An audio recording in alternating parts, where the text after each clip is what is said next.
பிதா குமாரன் பரிசுத்தாவின் நாமத்திலே ஆமேன். அன்பான திருச்சபை மக்களே, இதனை பார்த்து கொண்டிருக்கின்ற அனைத்து உள்ளங்களே, உங்கள் அனைவருக்கும் ஆண்டவர் இயேசு கிறிஸ்துவின் இனிய நாமத்தில் என்னுடைய வாழ்த்துக்கள். இன்றைய நாள் அனைத்து திருச்சபைகளால் மருத்துவமனைகள் ஞாயிறாக அனுசரிக்கப்பட்டு வருகின்றது. இந்த மருத்துவமனை ஞாயிறுகள் என்ற சிந்தனை எங்களுடைய மிஷனரிமார்களால் 1800களிலே உருவானதற்கு காரணம் உண்டு.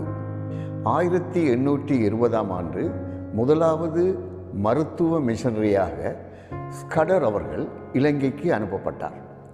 அவர் பண்டத்திறப்பிலிருந்து தன்னுடைய முதலாவது பணியை தொடங்கினார்.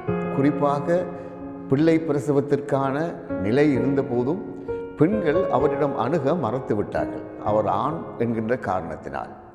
அதன் காரணமாகவே அவர் பெண்களுக்கான சிகிச்சையை வழங்குவதற்கான பல திட்டங்களை தயாரிக்க தொடங்கினார்.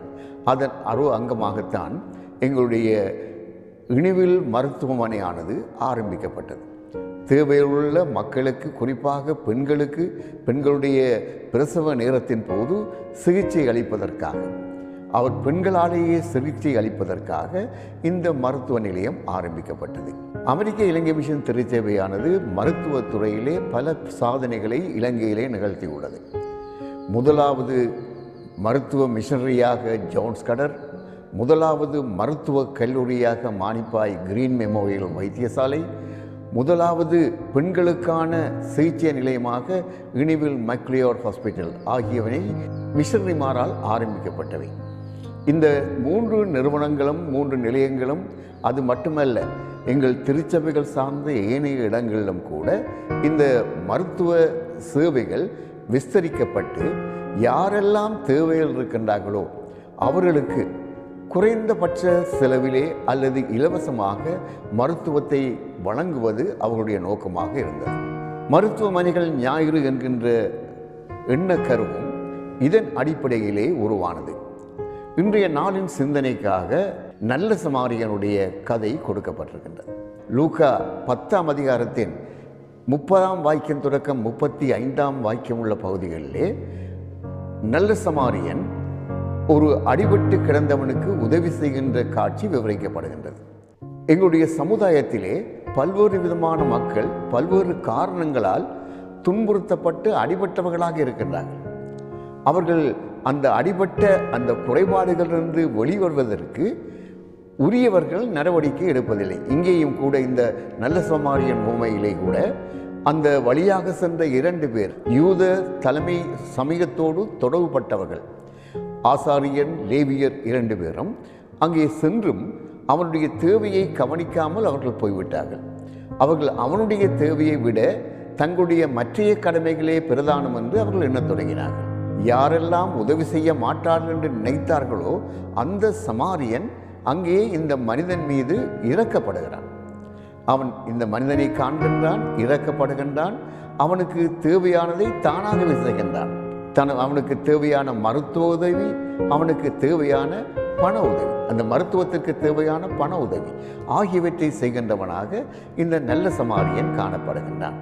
இந்த செய்தியைத்தான் மருத்துவமனை ஞாயிறு எங்களுக்கு அறிவித்து கொண்டே இருக்கின்றது. மருத்துவமனைகள் ஞாயிறு 2 காரியங்களுக்காக நினைவு கூறப்படுகின்றது. ஒன்று, இந்த மருத்துவ சேவையில் ஈடுபடுகின்ற அனைவருக்காகவும் ஆண்டவருக்கு நன்றி தெரிவிப்பதற்கும் ஆண்டவரிடமிருந்து அவர்களுக்கு தேவையான ஞானம் கிடைக்கப்படுவதற்காகவும் இந்த நாளிலே நாங்கள் பிரார்த்திக்கின்றோம், நன்றி செலுத்துகின்றோம். அதே வேளையிலே நாங்கள் மேலதிகமாக இந்த நாளிலே சேகரிக்கப்படுகின்ற காணிக்கையை மருத்துவமனைகள் தேவைக்காக நாங்கள் ஒதுக்குகின்றோம். இந்த பணத்தை வைத்துக்கொண்டு வேறு எந்த தங்களுடைய சொந்த செலவுக்காக அல்ல, இந்த பணமானது மருத்துவ தேவையை நாடுகின்ற அதற்கான வசதியற்ற மக்களுக்கு உதவுவதற்காக, அல்லது மருத்துவ சேவைகளை மேம்படுத்துவதற்காக, அல்லது இலவச மருத்துவ சேவைகளை வழங்குவதற்காக உபயோகிக்கப்படுகின்றது. நல்ல சமாரியன் உவமையிலே தேவையில் இருந்தவர்களை இனம் கண்டு அவர்களை சந்திக்கின்ற மக்களாக அந்த நல்ல சமாரியன் காணப்படுகிறார். ஆண்டவர் எங்களை சாட்சியாக அழைத்தது யாரெல்லாம் துன்பத்தில் இருக்கின்றார்களோ அவர்களை எங்களுடைய எண்ணத்திலே கொண்டு வந்து அவர்களுக்கு எங்களால் ஆன உதவிகளை செய்ய வேண்டும் என்பது ஆண்டவருடைய விருப்பம். நாங்கள் ஆண்டவருக்கு சாட்சியாக இருக்கின்றோம் என்றால், ஆண்டவருடைய கட்டளையை நாங்கள் பின்பற்றுகின்றோம் என்றால், அதிலும் குறிப்பாக உன் மீது நீ அன்பு கூறுவது போல உன் அயலார் மீதும் அன்பு கூறுவாயாக, மற்றவர்கள் மீது நீங்கள் அன்பு செலுத்துங்கள் என்பதே பிரதான கட்டளை என்று கட்டளையிட்ட நம்முடைய ஆண்டவருடைய செய்தியை மற்றவர்களுக்கு கொடுப்பதற்காக நாங்களும் முன்வருவோம். ஆண்டவர் தாமே உங்களையும் மருத்துவ சேவையில் ஈடுபட்டிருக்கின்ற அனைவரையும் ஆசீர்வதிப்பாராக. ஆமென்.